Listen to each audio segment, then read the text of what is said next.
사도 요한은 요한일서에서 사귐을 일으키기 위해서 태초부터 있는 생명의 말씀이 우리 인간 속에 들어오셨다고 말씀했습니다. 그 결과 사귐이 일어났습니다. 우리와 너희의 사이에 있던 담이 무너지고 그들이 사귐을 갖기 시작했습니다. 그 사귐은 인간들만의 사귐이 아니고 위에서부터 성부 하나님, 성자 하나님, 성령 하나님이 함께 하시는 그런 이중적인 사귐이라고 말씀을 드렸습니다. 이런 이중적인 사귐을 나눌 때 거기에 어떤 인간도 줄 수 없는 그런 충만한 기쁨이 있다고 했습니다. 그런 기쁨의 사귐을 나눌 때 거기에 하나님이 임재하시는데 그 사귐에서 가장 중요한 요소가 뭐냐라고 사도 요한이 물으면서 대답했는데 그것은 뭐냐면 하나님은 빛이시라입니다. 사귐, 기쁨, 하나님은 빛이시다. 하나님이 빛이시기 때문에 우리의 모든 행동을 아실 뿐만 아니라 우리를 감싸주시는 분이다라고 했습니다. 이 빛 가운데서 살 때 우리들이 거기에 진정한 기쁨의 사귐이 있다는 것입니다. 그런데 사도 요한에 의하면 우리는 시시때때로 그 빛을 떠나간다는 겁니다. 빛을 떠나가면은 어둠에 있다는 겁니다. 어둠에 있으면 괴롭기 때문에 다시 빛 가운데로 돌아와야 된다는 겁니다. 그래서 그리스도인들은 필연적으로 빛 가운데 있다가 또 빛을 떠나서 어둠으로 갔다가 어둠에서 다시 빛으로 들어왔다가 다시 빛을 떠나서 어둠에 갔다가 또 어둠을 떠나서 빛으로 오는 그런 오락가락하는 삶을 산다는 겁니다. 이런 삶을 사도 요한은 뭘로 표현했냐면 만일로 표현했습니다. 만일. 제가 사도 요한이라면 여러분 그리스도인들이여 빛을 떠나서 어둠으로 가지 마시오 이렇게 말했을 거예요. 그런데 사도 요한은 그렇게 말하지 않고 만일이라고 말했습니다. 만일 너희가 빛을 떠나 어둠에 가면은 이건 무슨 말이냐면 사도 요한의 사랑의 표현입니다. 그렇게 말하지 않아도 되는데 그렇게 말했습니다. 그래서 요한일서 1장 6절서부터 2장 1절까지 6절입니다. 6절, 1장 6절, 7절, 8절, 9절, 10절, 그리고 2장 1절 이렇게 6절인데 이 6절에 만일이라는 단어를 6번 썼습니다. 그 6번 쓴 것을 한번 보겠습니다.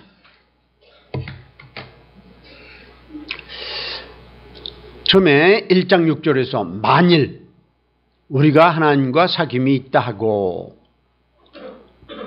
두 번째로 1장 7절에서 만일 우리도 빛 가운데 행하면 그 만일을 가로를 한 거는 한국 성경에는 만일이 없습니다.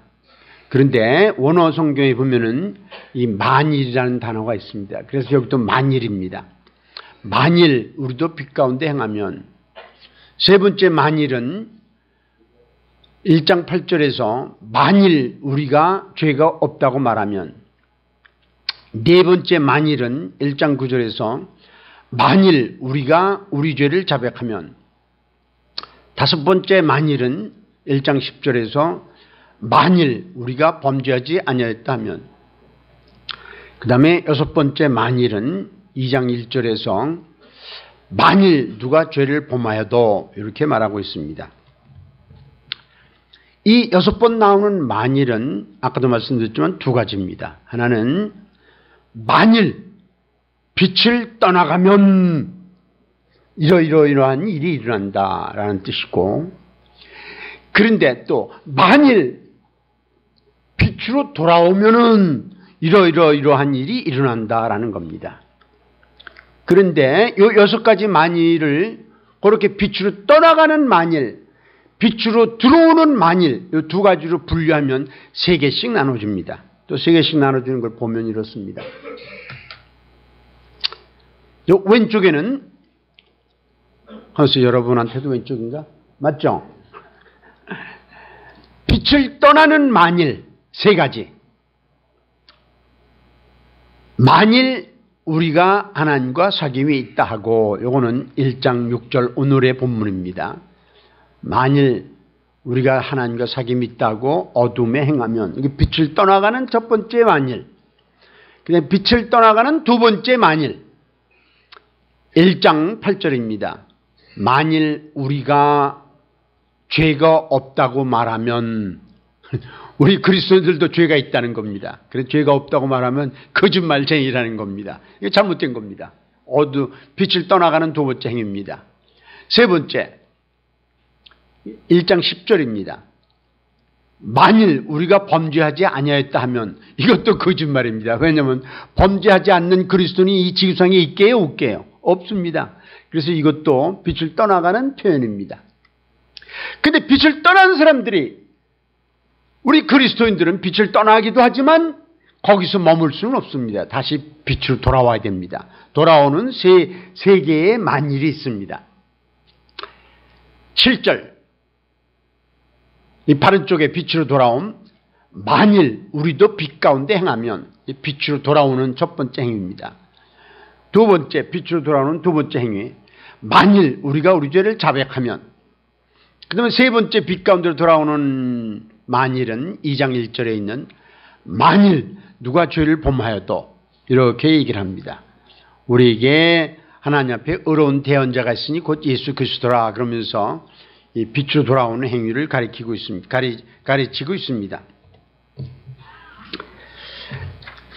그런데 오늘 우리 설교 본문은 1장 6절입니다.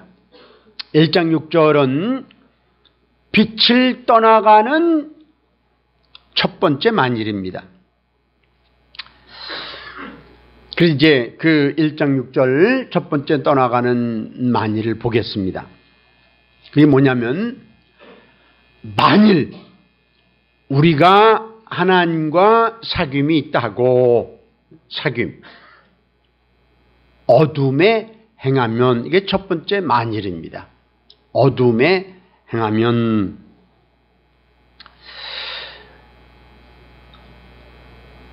빛하고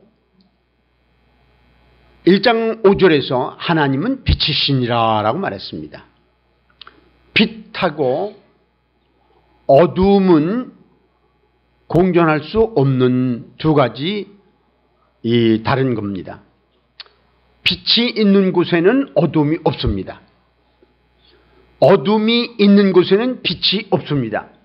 그게 빛과 어둠은 절대로 같이 존재할 수 없는 상반되는 존재입니다.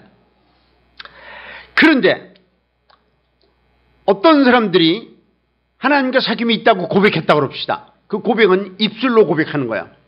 하나님은 나의 하나님 아버지이시고 나는 하나님의 자녀다라는 고백을 했다고 합시다.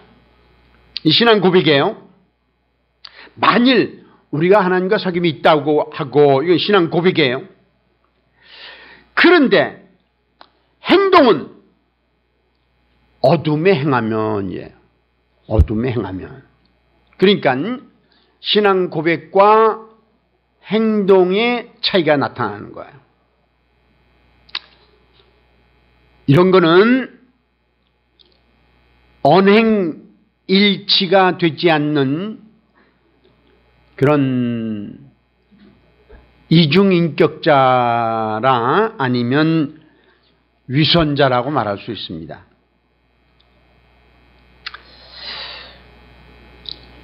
우리 기독교에서 신앙 고백은 되게 중요합니다. 예수님이 나의 구세주이다. 나는 예수님을 나의 구세주로 받아들이고 영접했다. 그래서 나는 하나님의 자녀가 되었다라는 신앙 고백은 말할 수 없이 중요합니다. 그런데 기독교는 신앙 고백에서만 머무르는 게 아닙니다. 기독교는 신앙 고백이 있으면 그거에 걸맞는 행동이 따라야 됩니다. 그렇기 때문에 신앙 고백, 만일 우리가 하나님과 사귐이 있다 하고, 이건 신앙 고백이에요. 어둠에 행하면 이거는 행동이에요. 이 신앙 고백과 행동이 상반된다는 거예요. 서로 다르다는 거예요.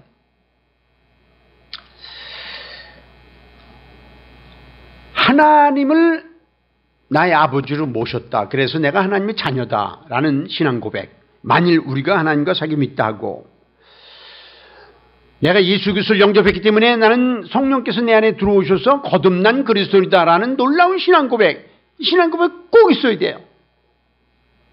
그런데 이 신앙 고백은 그 행동이 따라야 된다는 겁니다. 그런데 이런 놀라운 신앙 고백 뒤에 어둠에 행하면 라고 하는 것은 아주 심각한 문제입니다. 그래서 여기 어둠에 행하면 라는 뜻은 빛을 떠났다는 뜻입니다. 그리고 행하다라는 말은 이게 이제 굉장히 중요한 동사인데, 행하다라는 것은 일회적인 행동이 아니고 지속적인 행동, 또 의도적인 행동, 이런 걸 얘기하는 겁니다. 어둠에 행하면 내가 빛을 떠나서 어둠에 들어갔는데 일회적이나 실수가 아니고 의도적이고 지속적으로 그렇게 어둠에 행했단 말이죠. 그러면 그거는 그 이율배반적인 거예요. 신앙 고백과 삶이 다르다는 거예요. 만일 우리가 하나님과 사귐이 있다 하고, 사귐, 긴밀한 사귐이 있으면 당연히 우리는 하나님을 닮아갑니다. 사귐은 언제나 닮아가는 것이 포함됩니다. 예를 들면 저는 저의 아내와 같이 산 지가 40년이 넘습니다. 아주 오랜 동안 같이 살았어요. 그러니까 닮은 게 너무 많아. 말도 비슷해. 말하는 어휘도 비슷하고 단어도 비슷하고. 우리가 이제 저녁에 자기 전에 기도할 때 보면은, 이제 하루는 내가 기도하고 그다음 날은 우리 집사람이 기도하는데 보면은 어떻게, 난 기도를 들어서 깜짝깜짝 놀래. 저건 내가 한 말인데 말이야, 자기가. 그래 닮아가는 거야. 말 표현도 닮아가고, 또요 먹는 거 좋아하는 것도 닮아가요. 제가 이제 결혼하기 전엔 닭고기 되게 싫어했는데 우리 집사람이 닭고기 좋아하니까 나도 지금은 닭고기 되게 좋아해요. 그게 닮아가는 거예요. 습관이 닮아가요. 그런 것처럼 만일 우리가 하나님과 사귐이 있다 하면은 닮아가는 거예요. 가면 갈수록 하나님을 닮아가는 거예요. 닮아간다는 게 뭐냐 말이죠. 구체적으로 닮아간다는 것은 하나님의 성품을 우리가 따라간다는 거예요. 하나님의 성품은 크게 나눠서 두 가지가 있어요. 하나는 절대적인 성품이 있고, 또 하나는 그 상대적인 속성이 있는데, 절대적이라는 것은 우리가 따라갈 수 없어요. 아무리 하나님과 오래 해도, 예를 들면 절대적인 건 뭐냐면 하나님은 전능하시다. 모든 능력을 다 갖고 계시다. 우리는요 절대 전능할 수 없어요. 그러니까 절대적인 성품은 못 따라가는 거예요. 그런데 상대적인 속성은 뭐냐면 인간관계에서 나타난 속성이에요. 그 두 가지가 있어요. 하나는 거룩이고 하나는 사랑이에요. 그 속성을 우리가 닮아가는 거예요. 그래서 성경에서는 거듭 하나님이 거룩하시니 너희도 거룩하라 라고 했어요. 거룩이라는 게 뭐예요? 거룩이라는 거는 깨끗한 삶.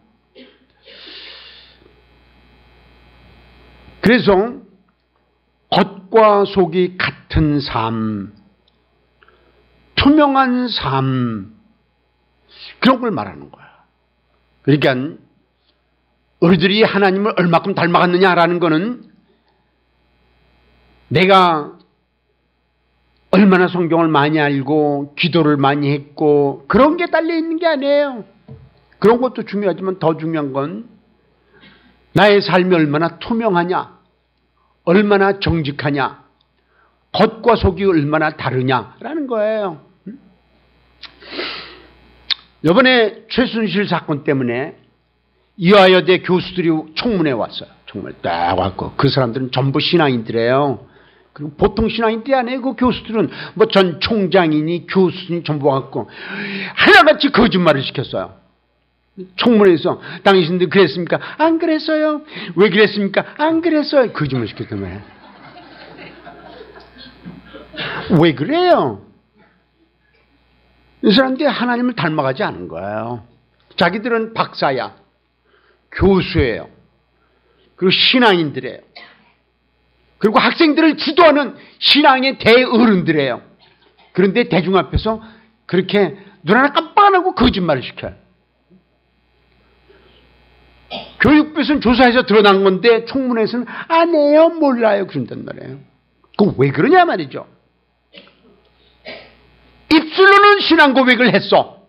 그 사람들이 교수고 박사고 목사고 그런 사람들, 어마어마한 사람들이에요.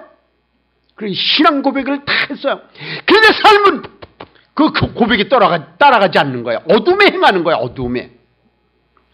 하나님은 거룩하신 분이기 때문에 베드로서들은 베드로전서 1장 15절 16절에서 뭐라고 그러냐면 내가 거룩하니 너희도 거룩하라. 베드로가 하나님의 말씀을 인용하면서 그랬어요. 하나님이 거룩하니 너희도 거룩하라.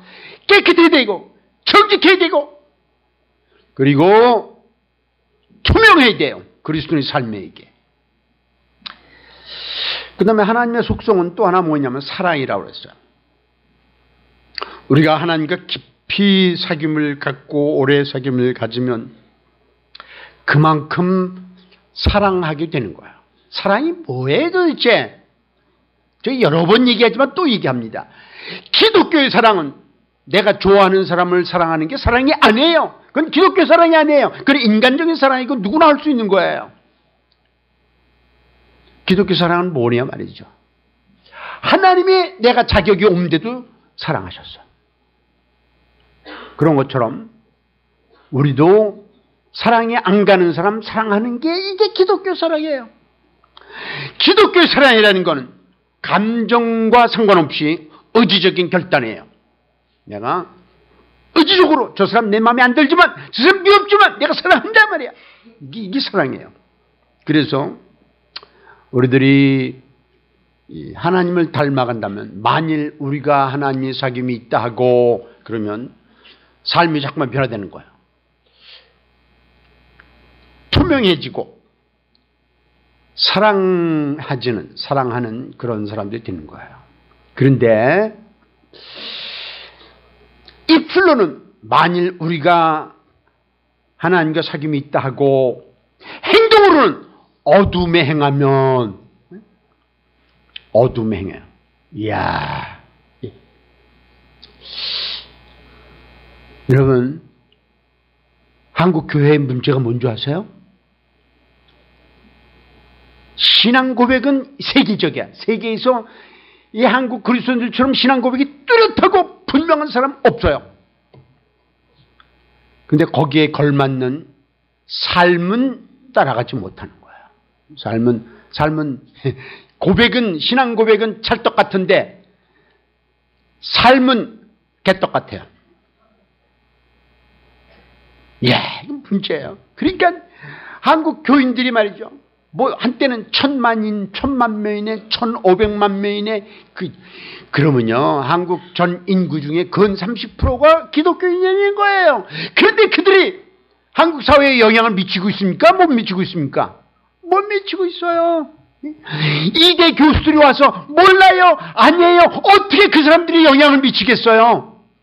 근데 그 사람들만 그랬냐 말이죠. 나는 안 그랬냐 말이죠. 나도 그랬어요.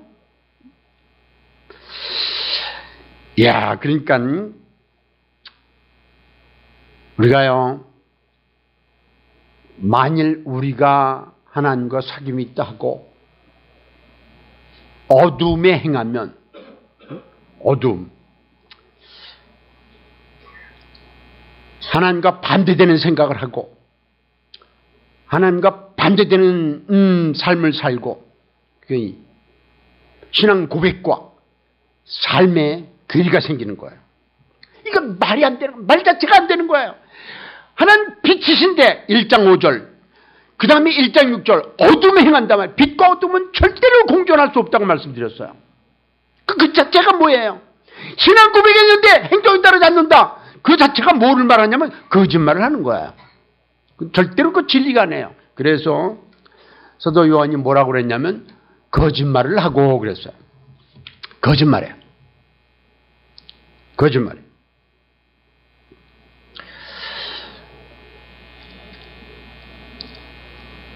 어둠에 행하고 그는 빛을 떠났다는 얘기예요. 삶 자체가 거짓말이에요. 만일 우리가 하나님과 사귐이 있다 하고 그 다음에 어둠에 행하면, 이 자체가 이미 거짓말이에요. 삶 자체가 거짓말이에요. 삶 자체가 거짓말이니까 그 다음부터 말하고 듣고 보고 행동하는 게 모든 게 거짓말이에요. 이 근원이 거짓말이면 거기에서 나오는 모든 것들이 거짓말이에요.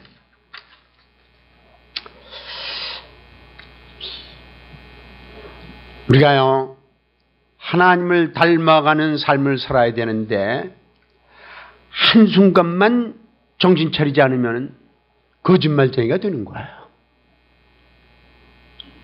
정신 바짝 차려야 돼요. 우리는 한순간만 잘못하면 육신적으로 생각하고 세상의 기준으로 판단하게 돼요.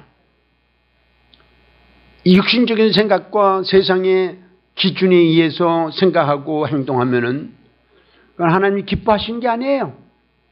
오히려 사탄을 기쁘게 하는 거예요. 그러면 그런 그리스도인들은 이렇게 신앙 고백과, 만일 우리가 하나님과 사귐이 있다 하고 신앙 고백과 행동, 어둠에 행하면, 행동이 다르면은 이런 그리스도인들은 하나님께 영광을 돌리지도 못할 뿐만 아니라 하나님의 일을 방해하는 사람들이에요. 하나님의 일을 방해하는 사람들은 불신자가 아니고 신자들이에요. 신자들. 제가 이제 신문에서 읽은 거예요. 어느 목사님이 일생 동안 복음을 전했대요. 많은 사람들이 구원받고 막 그냥 교회를 개척하고 막 그래야 돼요. 훌륭한 목사님이에요. 그런데 그분이 이제 은퇴를 한 다음에, 제가 신문에서 읽은 거예요. 한 다음에 교회를 또 개척해야 되는데 돈이 없으니까 돈을 누구한테 꼬갖고 그 돈을 꼬준 사람을 권총으로 쏴 죽였대요.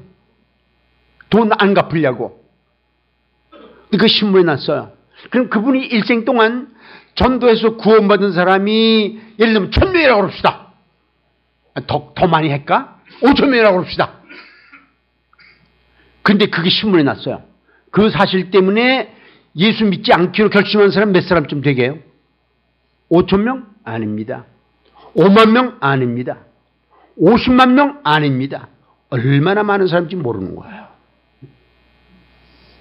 그러니까 하나님의 영광을 가리고 하나님의 일을 방해하는 건 신자들입니다. 어떤 신자들? 언행, 신앙 고백과 만일 우리가 하나님과 사귐이 있다 하고 어둠에 행하면 신앙 고백과 행동이 다르면 그 사람들이 바로 하나님의 영광을 가리고 하나님의 일을 방해하는 거예요. 이렇게 얘기합니다. 우리 자녀가 수능시험 잘 보고 인류대학 들어가야 하나님 영광을 돌리지. 그런 말 마세요. 그거가 하나님 영광 돌리는 게 아니에요. 하나님 영광을 돌리는 거는 신앙 고백과 삶이 일치가 돼야 하나님께 영광을 돌리는 거고, 그 하나님의 일을 나타내는 거예요. 그래서 사도 요한은 사랑의 사도예요. 그래서 만일이라는 표현으로 이렇게 돌아가면서 완곡하게 표현했는데, 사도 요한이 그렇게 사랑이 많은 사도가 거짓말을 하고 그러면 이거 진짜 거짓말이라는 얘기예요. 거짓말은 성경에 의하면은요, 성경 전체에서 성경 66권에서 죄가 없는 장이 2장이 있어요. 그건 창세기 1장과 2장이에요. 죄가 없어요. 3장에 들어가자마자 죄가 시작되는 거예요. 뭐냐면 사탄이 뱀의 형태로 들어가서 뱀의 속에 들어가서 하와를 꼬드기는 거야. 네가 저 실과를 먹어도 죽지 않아. 거짓말 시키는 거야. 거짓말. 첫 번째 거짓말. 네 눈이 밝아 하나님처럼 된다 말이죠. 두 번째 거짓말. 그래서 아담과 하와가 그거를 받아들였단 말이에요. 그 이후로 인간들은 거짓말쟁이가 되는 거예요. 거짓말을 한 번도 안 시킨 사람은 없어요. 여러분, 이 오늘 회중 중에서 거짓말을 가장 많이 시킨 사람이 누구게요? 접니다. 홍성철. 거짓말쟁이야 나. 거짓말 많이 시켰어요. 그런데 하나님의 은혜로 그 죄를 용서받고 여기까지 온 거예요. 그래서 만일 우리가 하나님과 사귐이 있다 하고 어둠에 행하면, 첫째 거짓말을 하고, 두 번째 진리를 행하지 아니하거니와 그랬어요. 어둠에 행하면 거짓말을 하고, 그 다음에 진리를 행하지 아니한다. 여기 이제 적은 거 보면 진리는 두 가지가 있어요. 하나는 절대적 진리가 있고 또 하나는 상대적 진리가 있어요. 절대적 진리와 상대적 진리가 뭐냐 말이죠. 절대적 진리라는 아무도 바꿀 수 없는 진리를 절대적 진리라고 해요. 그리고 아무도 바꿀 수 없는 절대적 진리는 성경에 나타난 하나님의 명령이에요. 예를 들면 하나님께서 거짓 증거하지 말라라고 하셨단 말이에요. 십계명 중에 거짓 증거하지 말라. 이게 절대적인 진리예요. 그래서 우리가 다 알아요. 거짓말하면 안 된다. 이 진리를 받아들이지 않는 사람은 이 지구상에 없다고 생각해요. 거짓말하지 말라. 그게 기독교인이 아니라도 이 진리는 알아요. 거짓말하면 안 된다.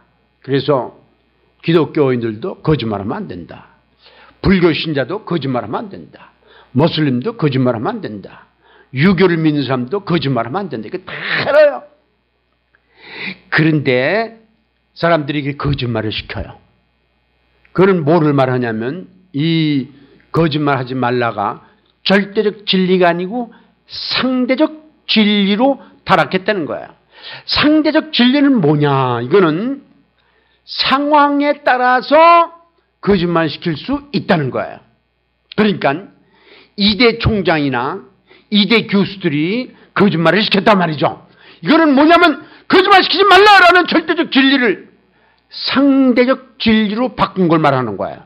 상황에 따라서 거짓말 시켜야 돼. 이런 거예요. 거짓말을 정당화하는 거야. 자기 양심의 가책도 없을 거예요. 왜냐면 거짓말 안 시키고 내가 그랬습니다 그러면 교수직에서 파면될 수도 있잖아요. 그럼 직업을 잃는 거 아니에요. 그러니까 나를 위해서 나의 직업을 유지하기 위해서 이 절대적 진리를 상대적 진리로 바꾸는 거예요. 예를 들면 어떤 회사를 다니는 사람이 늦잠을 잤어요. 회사에 늦게 출근했어요. 8시까지 출근인데 8시 반에 출근했다고 합시다. 그래서 쫄병이에요. 그래서 그쪽. 그러니까 왜 이렇게 늦었어? 상관이 물으니까 내가 떠나기 직전에 그 고향에 있는 어머니한테 전화가 왔는데 그 어머니가 뭐 문제가 너무나 심각해서 그 전화를 내가 안 받으면 어머니가 돌아가실지도 모르는 입장이기 때문에 그 어머니가 전화를 끊잖아. 그냥 30분 전화하다 30분 늦었습니다. 자기가 늦잠 자고서 거짓말 시키는 거야. 그러니까 그래? 그럼 어머니 괜찮으셔? 괜찮아요. 다행이야. 그럼 맘 놓고 일해. 응? 내가 똑똑하지. 거짓말 시켜갖고 넘어갔어. 똑똑하다 그런단 말이에요. 이 절대적 거짓말 시키지 말라는 절대적 진리를 상대적 진리로 바꾸는 거예요. 그런데요, 절대적 진리는 고백만 하는 게 아니고 그것이 행동으로 옮겨야 절대적 진리예요. 행동화하지 않는 진리는 절대적 진리가 아니고 상대적 진리예요. 오늘 왜 한국교회가 이렇게 타락했냐면은 절대적 진리를 상대적 진리로 바꾸기 때문에 그런 거예요. 성경에서 도적질하지 말라라고 했는데 얼마나 많은 교회의 목사들과 장로들이 교회의 돈을 도둑질하는 줄 아세요? 전민세문교회는 그런 일 없지만 많은 교회가 그래야 많은 교회가 목사들이 교회의 돈을 가지고 써요. 자기 개인적으로 쓰고 목사들은 그렇게 아니 장로들 써요. 그래서 합작을 해. 목사하고 장로하고 장로들이 돈 쓸 때는 목사가 인정해주고 또 목사가 돈을 쓸 때는 장로들이 인정해주고 아주 잘 나가요. 이게 상대적 진리로 바꾼 거예요. 절대적 진리를. 그럼 그런 교회가 능력이 있게요? 없게요? 능력이 없어요. 그리고 능력이 없어도 그들은 괴이치 않아요. 그래서 사도 요한은 진리를 행하지 아니하거냐라고 말했어요. 그런데요, 왜 성경에서는 진리를 행한다라고 말해요?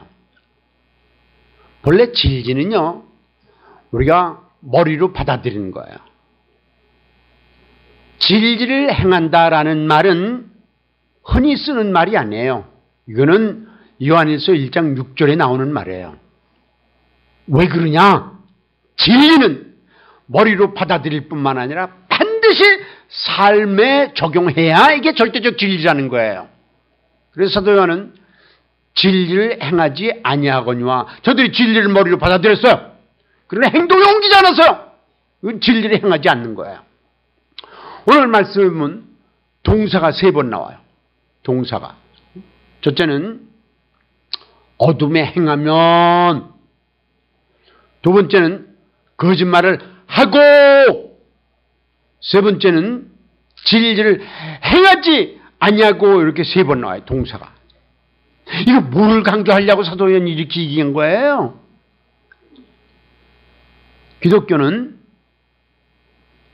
행함의 종교예요. 이 절대적인 진리의 능력이에요. 행함의 종교.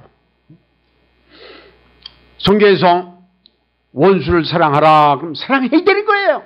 이게 절대적인 진리예요. 사랑하지 않고 저 사람이 그렇게 했는데 내가 어떻게 사랑해? 그러면 상대적 진리로 바꾸는 거예요.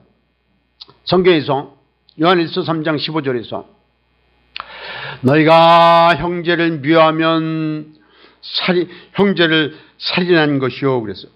미움은 살인이라고 그랬어요. 살인한 자마다 영생이 그 속에 있지 않은 것을 너희가 아는 바라 그랬어요. 그래서 미움은 살인은 내게 영생이 있지 않다라는 거예요. 그런데도 불구하고 얼마나 많은 한국 그리스도인들이 서로를 미워하는지 몰라요. 뒤에서 헐뜯는지 몰라요. 그러니까 이게 절대적 진리를 상대적 진리로 바꾼 거예요.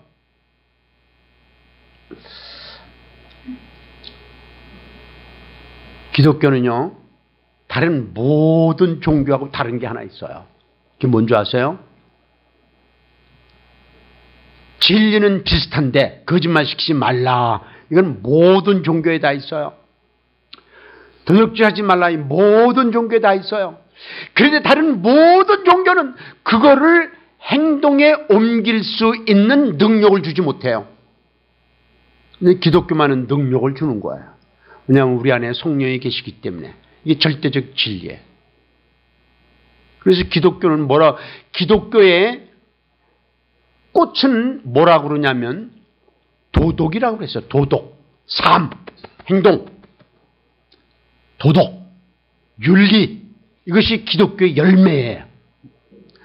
우리들이 예수 그리스도 나의 구세주인 것을 믿고 구원받았다. 할렐루야.